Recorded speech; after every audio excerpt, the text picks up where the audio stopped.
நண்பர்களே, இதுதான் big blue button என்பதின் முகப்பு தோற்றமாகும். முதலில் நாம் பிக் ப்ளூ பட்டனில் என்னென்ன செயல்பாடுகளை மேற்கொள்ள முடியும் என்பதை அறிந்து கொள்ளலாம். பிக் ப்ளூ பட்டன் என்பது ஓபன் சோர்ஸ் வகையை சார்ந்த ஒரு ஆன்லைன் லேர்னிங் சாஃப்ட்வேர் ஆகும். பிக் ப்ளூ பட்டன் என்பது நாம் PDF, PowerPoint, Word போன்ற பல்வேறு வகையான டாக்குமெண்ட்டுகளை ஷேர் செய்ய உதவுகிறது. இதில் நாம் என்னென்ன செயல்பாடுகளை மேற்கொள்ளலாம் என பார்க்கலாமா? முதலில் இதில் நாம் சாட் எனும் வசதியை மேற்கொள்ளப்படும். நாம் சமூக வலைத்தளங்களில் செயல்படும் சாட்டிங்கை போல இதிலும் சாட்டிங் மேற்கொள்ளலாம். போலிங் என்பதை மேற்கொள்ளலாம்.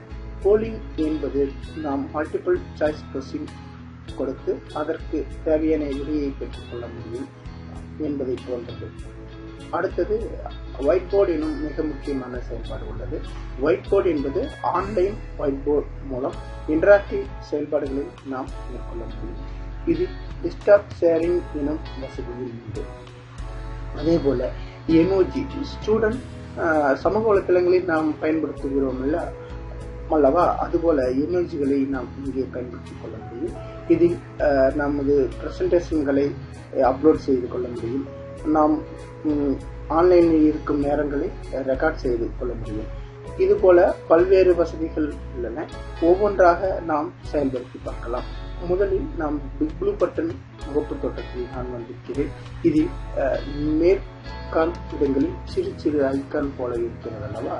முதலில் இருப்பது ஆடியோ, அடுத்ததாக இருப்பது வீடியோ. முதலில் இருப்பது ஆடியோ, அடுத்ததாக வீடியோ. இதில் ஆடியோ செலக்ட் செய்யப்பட்டிருக்கும்.